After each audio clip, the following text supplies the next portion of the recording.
Good morning, everybody, and welcome to ELPC Thinks. I'm Howard Lerner. I'm the CEO and Executive Director of the Environmental Law and Policy Center, and I'm joined this morning by two wonderful colleagues, Laura Rubin, the Executive Director of Healing Our Waters, and Joel Brammeier, the CEO of the Alliance of the Great Lakes. What we'll be doing is talking about what does it look like in terms of protecting and restoring the Great Lakes with the incoming Trump administration and the new Congress. Quick heads up, we're recording this webinar. It will be streaming live on Facebook, and it will be available for people, either if you want to watch it again, or for people who haven't seen it yet. All three of our organizations, and Healing Our Waters, as Laura will describe, is a coalition of many organizations, work across the region, the Great Lakes region and the Midwest, to protect and restore the Great Lakes. We all know it. The Great Lakes is where we live, work, and play. It's 21% of the world's fresh water supply. It supplies drinking water to 42 million people in the US and Canada. And simply put, we can't afford to screw it up. In the last Trump administration, 3 times the administration worked to either zero out or greatly reduce the Great Lakes Restoration Initiative. 3 times, Healing Our Waters, the Alliance for the Great Lakes, ELPC, National Wildlife Federation, Sierra Club, and others fought back, and we were able to reinstate and restore the funding. The good news is that when it comes to protecting the Great Lakes, the support is bipartisan and in many ways nonpartisan. Earlier this week, 4 representatives, 2 Republicans, 2 Democrats from Michigan and Ohio stepped up, and they introduced legislation to reauthorize the Great Lakes Restoration Initiative. You'll hear more about that from Laura, from Joel, and from me. That's good news. Bipartisan, lead sponsor, Representative David Joyce, a Republican from Northeast Ohio, joined by Marcy Kaptur, Representative, a Democrat from Northwest Ohio, joined by Representative Bill Huizinga, Republican from Michigan, Democrat Debbie Dingell from Michigan. So that's good news. So what do we expect to see this time around?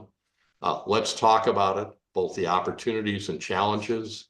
And I'm going to hand the microphone, if you will, over to Laura Rubin for a few minutes, Joel Brammeier for a few minutes. We'll have some questions and answers around discussion. And if you have comments or you have some questions, please put them into the chat box, and we'll do our best to get to as many of you as possible. So Laura, a couple minutes you want to spend, and Joel, go for it. Thanks, Howard, and thanks ELPC for inviting us in for this timely discussion. I'll start by saying it is going to be a wild ride. There is no sugarcoating that, but at the same time, I think my message is one that we are ready for it. There are a lot of things that we've done over the last 2 decades to prepare for this. And so just to give you a little bit of a sense of, we have an idea of some of the issues this administration will take up. We don't have a good sense of which ones will come up first, how soon, how seriously they will pursue these, who will be leading and directing. We do have some sense from the first administration on how they rolled these out, but this administration now has more power and control. But I then follow that up by saying we are ready. How are we ready? As Howard mentioned, we're a coalition now 20 years strong of over 185 NGOs throughout the region.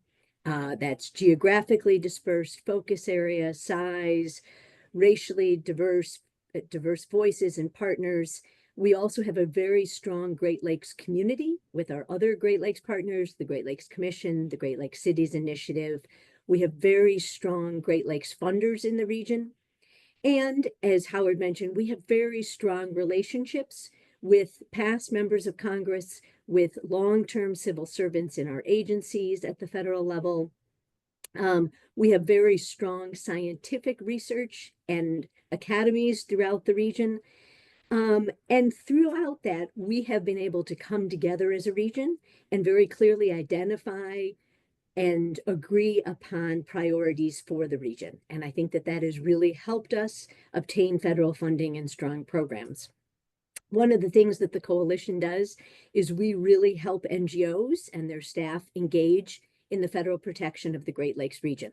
So we help people tell their stories, connecting them to members of Congress to enact Great Lakes protection and restoration policies and funding. We provide funding for people to come to DC to tell these stories of success and of need. We have staff in DC, like ELPC and the Alliance, who are tracking legislation, who are tracking the funding, who are meeting regularly with members of Congress and their staff and the committees and the agencies. Also, we've been getting ready for this moment. Last year, the coalition held about a dozen listening sessions throughout the region, developing our agenda for the 119th Congress in administration. This is a collaborative agenda. It's an expansive agenda. These goals don't change for what we want as a region. That agenda doesn't change. It's what changes is how we get there.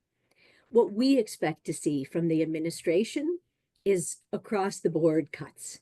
We expect to see cuts to a lot of the core Great Lakes programs. We expect to see cuts to our water infrastructure funding.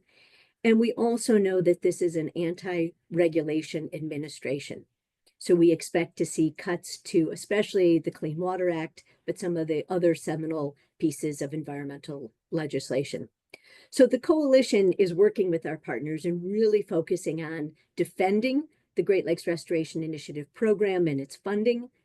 We're focused on defending the water infrastructure funding that we were able to secure under the bipartisan infrastructure law. We're focused on defending other key Great Lakes programs. GLRI is the one that gets the most attention, but there's a lot of other key Great Lakes programs that keep invasive species out, that reduce the nutrient pollution to our Great Lakes and more. We're also focused on defending the funding for our agencies. We understand very clearly that we can't just have restoration of our Great Lakes. We need to have protection, and the agencies are a good front line for that. And then the Clean Water Act, which has been under attack, especially in the last 10 to 15 years, but defending additional rollbacks to the Clean Water Act that we've seen. One strategy that the coalition is looking at is to focus on some key districts in the Great Lakes region, those districts where we know there's thin margins. We know both in the House and the Senate, we have very thin margins. And we know that there's a handful of districts in the Great Lakes region where Republicans barely won, and we have very close races going forward. We're going to be focusing on some of those key districts in the region, focused on educating those new members coming in, engaging our state lead and our member NGOs throughout the region, targeting on outreach, developing relationships, media communications, but also really trying to show the impacts that federal rollbacks will have in those districts. Impacts like PFAS contamination, lead service lines, flooding, drinking water contamination, etc. So, I would just say, while I've said this also, one of the things we also are guided by is that we don't want to get distracted by some of the chaos and the show of this administration. We really feel that it's important that as a region, we have a clear agenda, that we keep our head down and we keep going after. And I'll just reiterate, one of the nice successes that we saw last week that Howard mentioned was the early introduction, sort of immediately, of the GLRI reauthorization bill and the strong bipartisan support. New members, old members in the House, we expect to see it being introduced in the Senate in the next couple of weeks, again with bipartisan support leadership from Senator Peters of Michigan and Senator Young from Ohio. So some bright spots there already, but I will wrap it up and hand it over to Joel. Thanks, Laura. Thanks, Howard, for hosting us today. I'll do my best to give a couple of introductory comments without repeating anything that Laura said. And I gave a very comprehensive view from the point of view of the Great Healing Our Waters Coalition that has done so much to advance Great Lakes advocacy over the last decade and a decade plus. I'm Joel Brammeier. For those of you who I don't know, I run an organization called the Alliance for the Great Lakes that uses advocacy, research, and policy to advance Great Lakes protection and restoration. I'm located in Chicago and with staff across the Great Lakes region. So it's great to be here today. Just, to pick up on something I think Laura was getting at the end of her comments, not to get distracted by the chaos. I've been telling people, don't panic. We are prepared. And that doesn't mean that those challenges that Laura talked about aren't going to be there. It means that, our region has a habit and a track record of successful wins and successful defense. We know that when the Great Lakes and clean water in this part of the country are attacked, we know that we have the capacity and the support across the region to come back on those attacks and also to make progress when the chips are down. And I think that's going to be something you're going to hear a lot about over the next 2 to 4 years as we work through the challenge of a changed White House and a changed Congress. Just to give an example of that, I want to lift up things like one of the projects that's near and dear to my heart, the Brandon Road Lock and Dam project to stop invasive carp from moving into the Great Lakes, which was recently, all the funding deals were recently cut and construction has started, southwest of Lake Michigan. This is a major billion-dollar federal project that was built over more than a decade, or the support of which was built more than over a decade, from Republicans and Democrats alike across state lines with the support of mayors.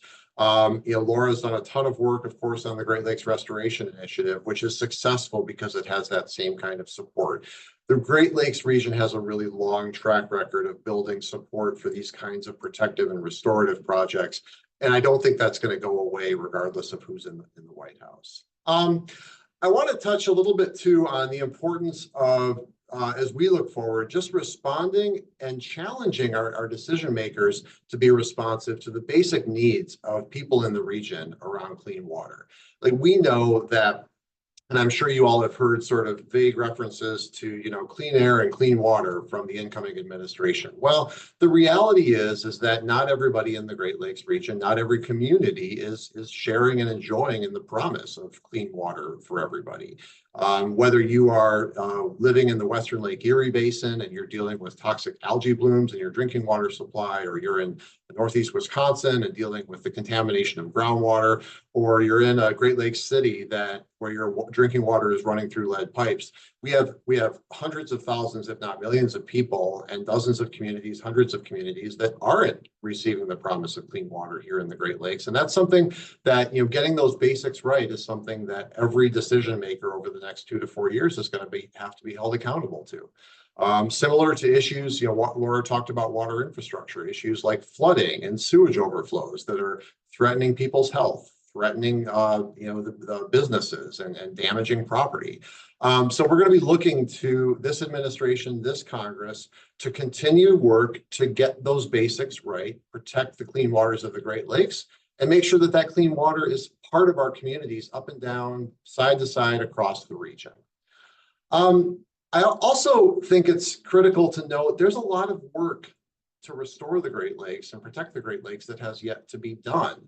We know there are places like waterways in Chicago, or the waters of Lake Superior off the Keweenaw Peninsula, or any number of dozens of places across the region that still are suffering from legacy contaminants, from the risk of potential new industrial contamination.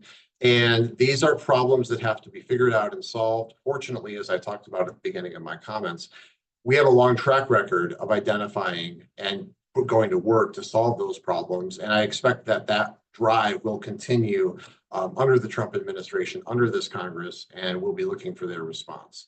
Just a couple of observations also before I turn things back over to Howard and we start to get to the Q&A, just about the way we approach this moment in our region. We have a strong network of members of Congress from both parties, mayors, governors from both parties, or nonpartisan in the case of mayors, who have stood up for the Great Lakes over the years. It's going to be vital that those decision makers continue to do that under the Trump administration and this new Congress, that the voices that are going to be heard in Washington step up and are accountable for clean water in the Great Lakes. And that's work that I know all of us, Howard, Laura, and myself, and others in our networks and our organizations are going to be thinking about every day. You know, will those members of Congress, will those decision makers who live here in the region stand up and speak out for the Great Lakes and clean water when it's most critical? So that accountability is going to be really important. And I also I guess I'll part with just a note and a recommendation to everybody on this call. A lot of groups like the ones here today and others in our network have done a great job over the last several years building up our own capacity to do this work, to build up our staff and our communications and our legal capacity to prepare for moments like this. And I just want to encourage everybody here to keep in mind that the growth of environmental organizations and the strength of that movement has been built largely due to the support of people like you. And we're all, I know all of us on this call are identifying ways that we can continue to grow to meet the moment. And I encourage you all to be part of that as well. So let's talk more and get into the Q&A. Thanks. Thank you, Laura. Thank you, Joel. Look, we're all in this together. A couple of just conversational questions with Joel, Laura, and me, and then please put questions into the Q&A box, and we're going to get to as many of those as we can. Joel and Laura, both of you talked about the importance of the Great Lakes Restoration Initiative and the overall funding, but it's actually funding a number of, Fish and Wildlife Service, Army Corps of Engineers, EPA, a number of agencies. Talk a little bit, would you, just about our ability to work not just the overall in terms of reauthorization, but the appropriations for those agencies and their ability to do their jobs effectively under GLRI.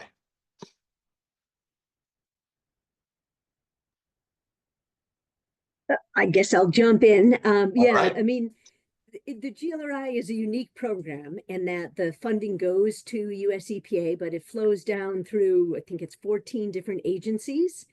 And it supports a lot of the agency's budget that does work throughout the Great Lakes region.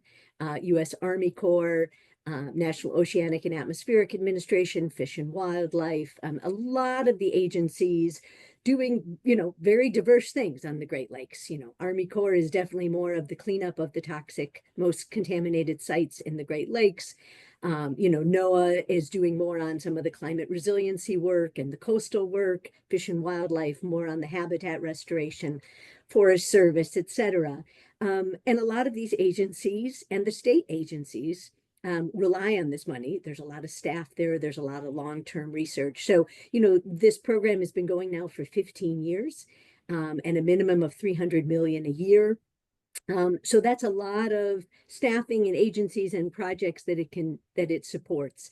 In addition, it supports a lot of research throughout the Great Lakes region, a lot of academics and long-term scientific research.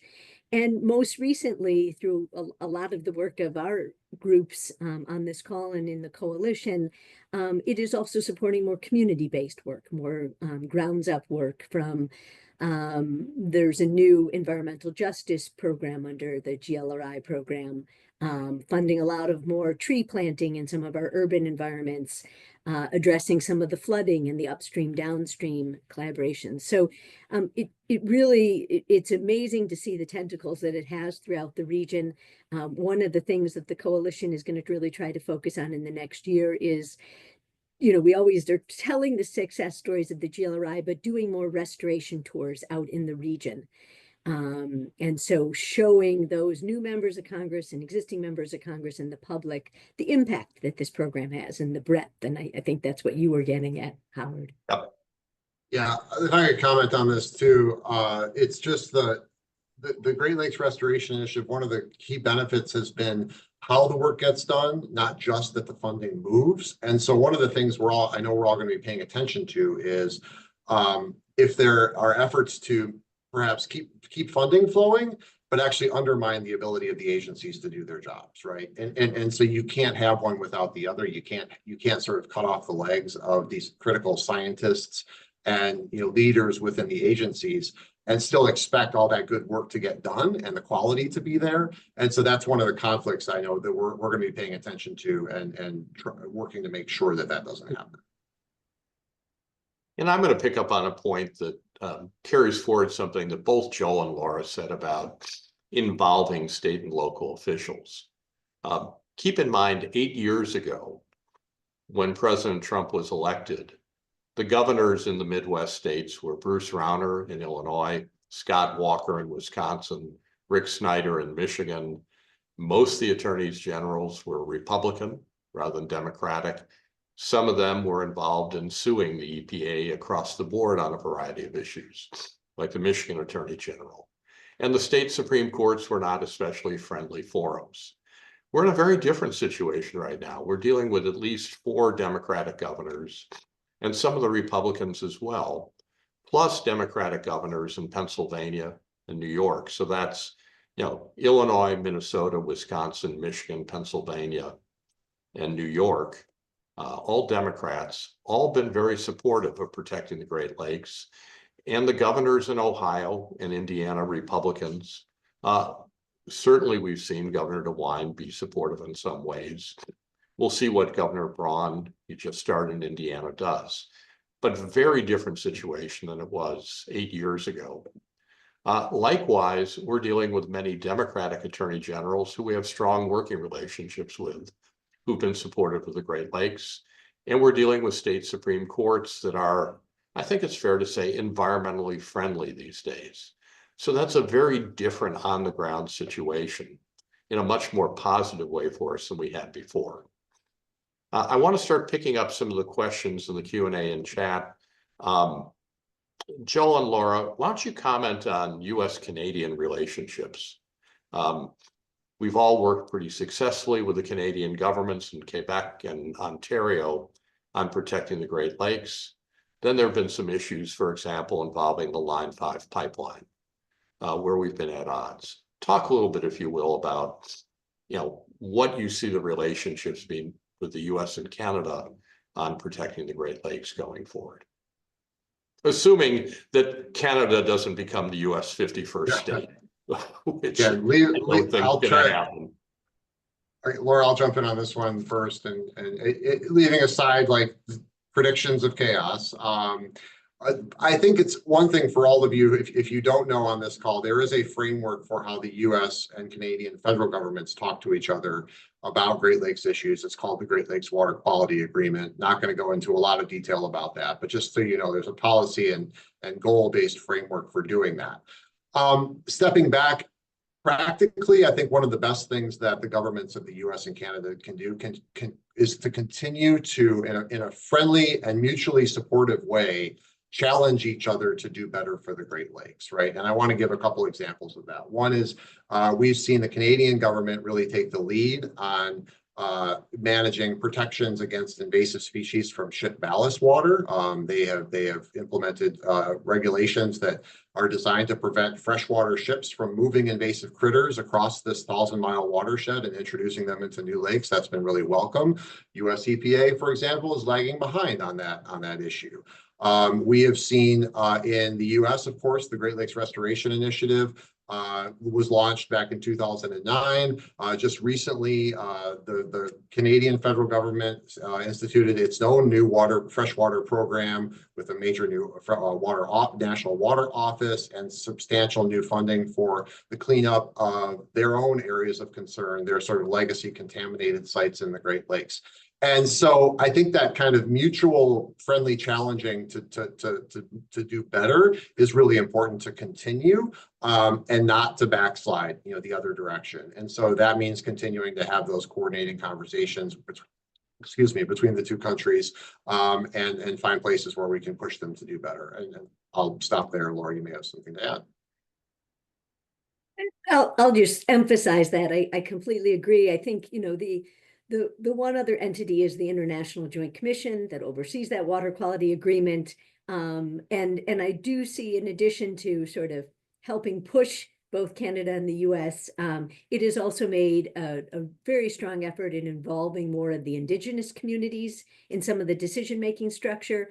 And the IJC has also pushed some of the sort of larger, more proactive issues. So they're looking right now at a 10-year science strategy for the Great Lakes. They look at adding some of the new chemicals of concern. They're a little bit at a higher level, being a little bit more strategic and proactive.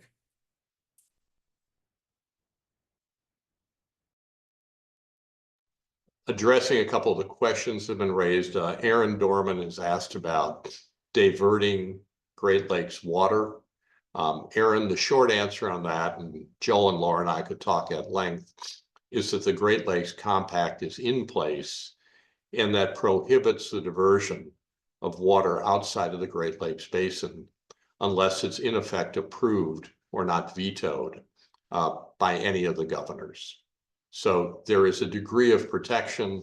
It's one that we are vigilant on. We're staying very much on top of it, but it's not something that the current administration the incoming Trump administration could do something about unless they were to persuade Congress to overturn or invalidate the Great Lakes Compact. And I don't think there would be a lot of support for that, for example, from the current Great Lakes states delegations. Joel or Laura, if you want to add more on that, please do. I know it's something you're quite familiar with. I'll just comment that, and this I think was in one of the other alluded to in another question. I think it's going to be critically important, regardless of who's in the White House, for the Great Lakes states to be paying closer attention to changing patterns of large-scale water use within the Great Lakes Basin. We're seeing a push for construction of data centers, for IT manufacturing, changing patterns of agriculture. All of this, another part of the Great Lakes Compact that doesn't get talked about as much is the fact that all the states have to have their own water management programs, water supply management programs that meet a certain standard.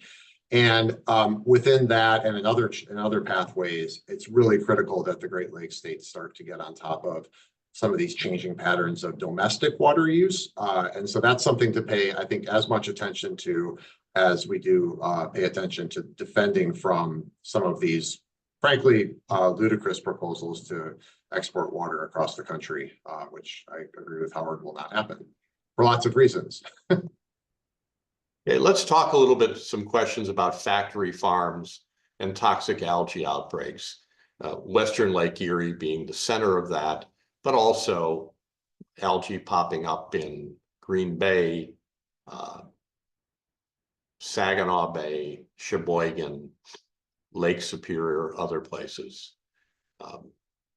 Laura, do you want to talk a little bit just about how you see this emerging? I think everybody knows the Environmental Law and Policy Center with the city of Toledo and the Lucas County Board of Commissioners has a lawsuit in U.S. District Court for the Northern District of Ohio, challenging the Ohio EPA and U.S. EPA's failure to act to reduce manure from getting into Western Lake Erie, causing toxic algae outbreaks. And we could talk forever about that litigation, but Laura, can you talk a little bit about the policy handles and what you think Congress and the states, and Joel, you might add as well, can step up and should do? Yeah, this is an issue where I don't think we're going to see much progress at the federal level. There's the Farm Bill, and right now we need a new Farm Bill. We're under sort of a continuing resolution to continue the Farm Bill programs. And we haven't gotten much sense that there's going to be a lot of proactive management of nutrients in the coming discussions around the Farm Bill. But I think this also goes to sort of the breadth of the Great Lakes NGO community and our academics and our funders and our state agencies. There's so many different levers on this issue. And with many of the Great Lakes issues, there are so many different levers to be pulled. We have some of the, ELPCs, the organizations that are more focused on litigation that play a really key role, especially at the state level. We have a lot of our state groups that are working state by state, looking at different water quality standards that can be developed to try to get more control and oversight of the nutrient runoff. We have some of the really local, community-based organizations that are out there doing some monitoring of their own, much more involved with some of the local farm organizations, et cetera. So, this is where there's sort of that layering of different strategies and different levels of intervention. And unfortunately, on the farm issue and nutrient reduction, I don't see much happening at the federal level in terms of progress. I would agree with that. I think this is an example of where it is really important that we expect the Great Lakes states to step up and do more. They have a lot of the tools and the funding at their disposal to take steps to improve protections against nutrient, manure runoff, chemical fertilizers, other contaminants. I know we've been involved with the ELPC in a case in Michigan regarding manure runoff. I also just want to emphasize it's important. I think it's important to lead with health. When we see things like groundwater wells being contaminated, whether it's by E. coli or by nitrates, when we see things like drinking water systems having to have public alerts in place to tell you when the algae bloom is getting close to the water intake, these are signs that something is not right. And this is where I think pressure on the states, where we've got these major agricultural economies impacting the Great Lakes, this largest source of underregulated pollution to the Great Lakes. It's just really critical to push on all, as Laura said, all levers, administrative, legal, and funding, to every state capital. I'll leave it at that for now. We could talk about this for a long time. We've been asked to comment on the role of tribal groups, indigenous people in the issues surrounding the Great Lakes. Laura, I know that Healing Our Waters has done a lot of work to involve tribal nations and others. Do you want to talk about that a little bit? I don't know about a lot, thank you, Howard, but we have been trying to engage more of our tribal members in Great Lakes issues. I would say the most recent example is around the Great Lakes Restoration Initiative Action Plan. And this is the guiding documents of how that 375 million that comes to the region is to be spent. Our tribal leaders were very involved with the initial funding and guidance documents for GLRI. There is a set aside under the GLRI program that goes specifically to tribes throughout the Great Lakes, and a lot of wonderful programs to protect some of our key species throughout the Great Lakes. But in the last year, we really engaged the agency in bringing in more tribal leaders and really elevating the idea of including more traditional ecological knowledge from the tribes that has really been left by the wayside, and incorporating more of that traditional ecological knowledge into our scientific thinking, into our cultural thinking, into our behaviors, and how the programs under the GLRI program are spent. But really making sure that that the tribes are not only engaged in the process, but receiving the funding and not receiving more pollution than others throughout the region.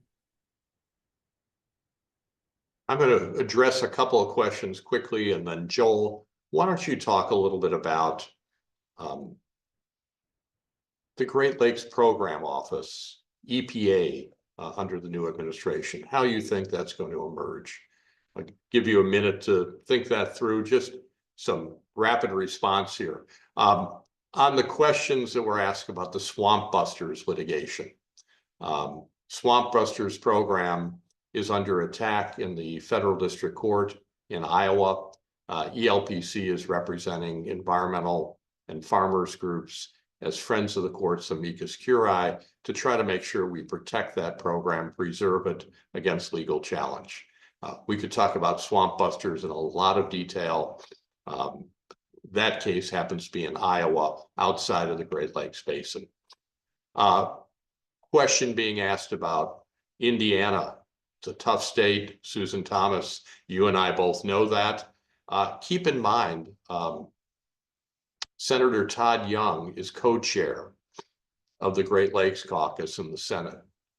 And he's been pretty good to work with. And there's some really good things that he's been doing. And I think he particularly has a lot of concern about, ways of protecting the Indiana Dunes National Park and some things along the shoreline there. So I'm not naive about some of the challenges in Indiana, and you and I have worked together for a while. But I think Senator Young is somebody we can really look to do more in terms of protecting the Great Lakes. I hope so. Joel, do you want to talk about Glenpoe and EPA, how you think that shapes up under the new administration? Sure, Howard. So this goes back to one of my comments earlier about like the structure behind funding and protections, right? So we've got in the Great Lakes region a regional office, which is commonly just called Region 5, headquartered in Chicago. And Region 5, like all the other regions of EPA, houses various departments. Here, of course, we have a Department of Water, but there's also a special office called the Great Lakes National Program Office. The acronym GLNPO is called Glenpoe, so you know what I'm talking about when I say that. So thank you, Joel.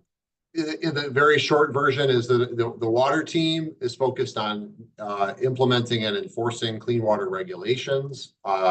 And the Glenpoe office is responsible for sort of the planning and implementation of Great Lakes restoration and other sort of Great Lakes science activities. So, there are, of course, many ways to skin a cat, and we're always sort of listening for ways to improve how our federal agencies function. But the bottom line is that that team of scientists and policy leaders and people on the ground working with the states, working with cities, coming from Glenpoe over many decades, has built up the sort of agency infrastructure that enables us to implement programs like the Great Lakes Restoration Initiative. Similarly, the people that are on the front lines on the Department of Water at Region 5, who are implementing things like the Clean Water Act, and locally or in Region 5, ensuring that permits are followed and water quality standards are met, or ensuring that programs like our water infrastructure reconstruction, getting rid of lead drinking water pipes, or replacing sewage systems, that those projects are moving forward as designed, as funded. And all that depends on these staff experts who are focused on those projects every single day. It can be long-term, sometimes thankless work, and it's critically important that we recognize that leadership in the region is important. Last time under the Trump administration, there were various proposals to change how EPA operated, to move Region 5 out of the Great Lakes to other locations.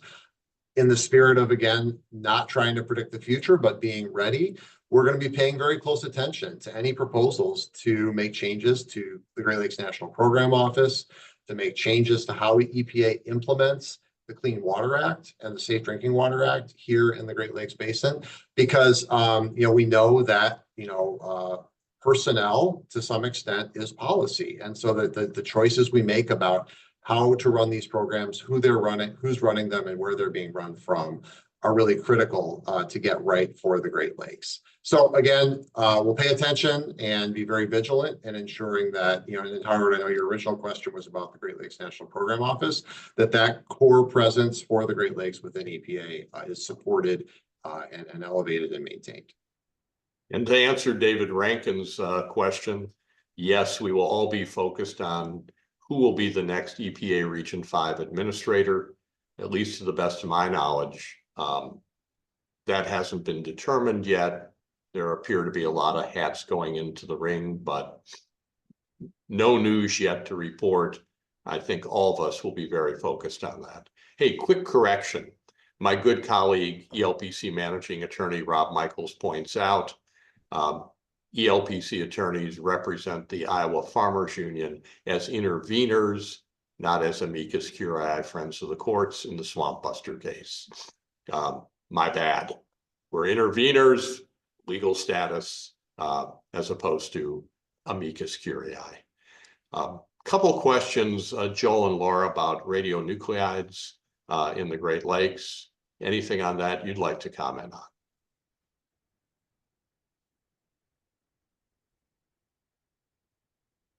I'll just note this is somewhat related to my comment earlier about data centers and water use. We're also seeing that, you know, some of the changing water using facilities, excuse me, are also part of the increasing energy demands for the region, right? And so this is something I can't say that I have a lot to say about it, but we're aware of the shift and the implications of proposed nuclear renewals and increased expansions here in the Great Lakes Basin. And I would say watching how we're meeting the energy demands under some of these new water use scenarios is something that we're starting to pay closer attention to. I don't have much more to say than that right now, Howard. And on the data center point, that is something that ELPC's clean energy team and our Great Lakes team are looking at very hard. First of all, I don't think that all the data centers that are being proposed are all going to be built. There's more supply being proposed than demand. You have a lot of data center developers who are sort of competing with each other for who gets in first. That said, data centers use a lot of energy. They use a lot of water. So when we're dealing with Great Lakes water, which is relatively finite and has a lot of calls and demands upon it, I think you're going to see some pushback. First of all, requiring data centers to be highly efficient in their water use. And secondly, the state's making some trade-offs of, if you have this many data centers, how are you going to be able to do enough conservation over on industrial, municipal, and residential and commercial uses to offset the increased use for the data center? You know, Great Lakes water is a precious commodity, and the compact means it stays mostly, with a few exceptions, within the Great Lakes Basin. Lots of demands here, and data centers are going to have to, you know, don't get to the front of the line in terms of being able to demand more water use. There are a lot of other users who need the water as well, but it underscores what a precious commodity this is. We need to use it wisely. Anybody else want to comment on data centers? There's a question then on plastics that's been raised. Laura, Joel, either of you want to address that one? I'm happy to do that. We spend a lot of time on this issue. I know lots of people on this call probably know this, but estimated about 22 million pounds of plastics are entering the Great Lakes annually, most of it from non-point, you know, surface runoff pollution from a whole variety of sources, and from things like laundry and various consumer products. Plastics, in short, are a huge problem for the Great Lakes. You know, there's a lot of ways that people try to get at the plastic waste problem. We think that reducing the amount of plastic that's being produced and consumed needs to be job one. We were really impressed by the work that occurred in Minnesota earlier this year. Last year, 2024, to pass what's called an extended producer responsibility approach, which means that those, like many other industries, those who produce the source of the pollution are responsible in part for making sure that it doesn't contaminate the environment. And that means a whole lot of systems like reducing the amount that's being produced, adding funding for increasing waste removal programs and recycling programs, and a whole lot of other details. But that extended producer responsibility approach is something that the Great Lakes states can take. It's being discussed in Illinois and Michigan and New York as well. We would love to see that approach taken at the federal level, kind of like the nutrient agriculture issue. That's not something I expect to see successful anytime soon at the federal level. But it's encouraging that the states are taking this threat seriously as we start to see things, as the science more and more is showing things like fish and wildlife consuming plastic, you know, instead of food, plastic, microplastics and nanoplastics showing up in our drinking water and manufactured, you know, canned and bottled products. And even, you know, really scary research about how small plastic particles move through our bodies, through our organs and blood. And as that science continues to firm up, we can need to get ahead of clamping down on those sources and reducing the amount of plastic going into the lakes. So again, could talk about that at length, but I'll stop there. On a number of these subjects, between Laura and Joel and I, we could talk at length about a lot of this. There are a couple of questions about the Line 5 pipeline. Jane Goldenberg asks if any of our groups are doing something on it. Yes, indeed, ELPC is. We represent the Michigan Climate Action Network and ELPC. There was an oral argument yesterday before the Michigan Court of Appeals. More information, you'll hear a lot about that. The cases are proceeding in multiple forums. Our good friend Tracy Shafroth asks if the Line 5 work can be impacted by the new administration. Yes, it can, in really two fundamental ways. First, the U.S. Army Corps of Engineers is doing a updated or revised environmental impact statement that's due in 2026. So obviously the new administration will have a say-so in that between January 20th and when the Army Corps releases the EIS in 2026. And of course, the federal government through the State Department has taken a number of positions, State Department and the Department of Justice, in the federal courts. Under the new administration, they might continue the policies and the legal positions that have been taken by the Biden administration, or they might choose to take a different policy. That remains to be seen, and it's just not the sort of thing that is easy to predict with the new administration, particularly if it enters into the sort of chaos that Joel mentioned earlier. Laura or Joel, anything further you'd like to say on Line 5? All right. Bill Leedy asks a question about, is there likely to be migration to the Great Lakes states in the Midwest? People moving from the hotter South and the West to the cooler Great Lakes where water is relatively plentiful. I can say that I've actually written a fair amount on that, Bill. We see that beginning to happen, and certainly what's going on now in Los Angeles, certainly what we've seen with hurricanes in the South. Common sense tells you that as temperatures go way up in places like Phoenix, as there are wildfires on the West Coast, as there are hurricanes and such in the Southeast, there's going to be some migration. Some of the snowbirds are going to fly north. Laura and Joel, anything you'd like to add on that one? Well, I think it's, it raises some important questions to consider, Howard. One is that, certainly we're seeing people with the means to choose where they want to live. You're starting to see some increase in seasonal populations in different parts of the Great Lakes. That's definitely been true through the pandemic and beyond. There are long-term projections, or I wouldn't say too long-term, but a few decades out, that we're going to continue to see overall population loss from the Midwest, from the Great Lakes states. I'm not a demographer. I certainly can't confirm whether those predictions are true or not. But I think when we think about the potential for growth, for population growth in the Great Lakes, it's a good opportunity to remember that even though we love our lakes, we really are enthusiastic about our clean water. All is not well here, and we certainly don't have some of the same kind of climate change pressures that other parts of the country and world do, but we have a lot to do, a lot of problems to fix to make sure that the clean water we have is actually fulfilling its promise for all the people who are here. And so it's a good opportunity to just focus on solving those problems now, both because people here need those problems solved, and because we want the Great Lakes region to be sustainable for what we hope will be good positive growth in the future.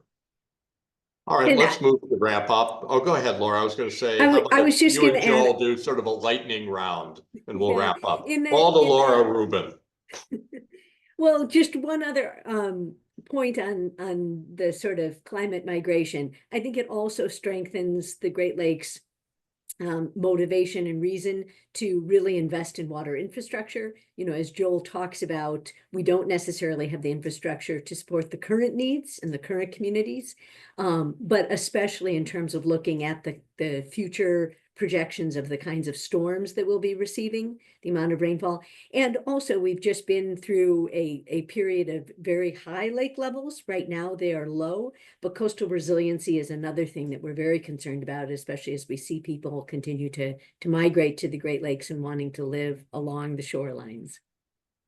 Good point, Laura. Joel, closing thoughts?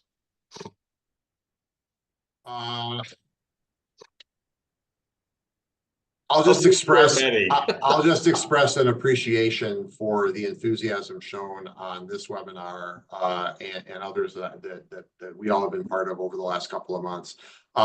We are in this together, and the great thing about the Great Lakes community is that not all of us do everything, but together we are an incredibly strong movement for the region. And I know that our water movement here in the Great Lakes is the envy of other parts of the country. And that's something that we should be really proud of and keep in mind as we enter the challenges ahead, which are very real. So thanks for Howard. Thanks all for joining. And thank you, Joel and Laura. Ditto to what Joel and Laura said. We're all in this together. One of the things that I am just consistently impressed and thrilled by is both the knowledge and expertise and abilities that the Great Lakes NGO community has brought to the table at the federal level and at the state level in terms of getting things done. And this is not, quick and dirty. This is long-term, dig in, work it, for 2 years, 5 years, 10 years, the Great Lakes Compact, the Great Lakes Restoration Initiative, cleaning up toxic algae. Rome isn't built in a day. This takes dedication and time. And the community is working together to get this done. I'm not sugarcoating the challenges I think that we have to lay ahead, but I'm cautiously optimistic with the Great Lakes, where we live, work, and play, that we're going to be able to continue protecting and restoring them effectively. Joel's good point about don't hit the panic button. Yeah, and be prepared. And I think we're all stepping up our games, and we're going to get some very good things done in the next few years. And thank you all for joining us. So thank you to Laura Rubin and what, Laura, you do at Healing Our Waters, Joel Brammeier, and what you and Alliance for Great Lakes does together. This will be posted on Facebook. Please feel free to send it to friends and so forth. And thank you for all you do together to help protect and restore the Great Lakes. Best wishes. Thank you for joining us. Take care.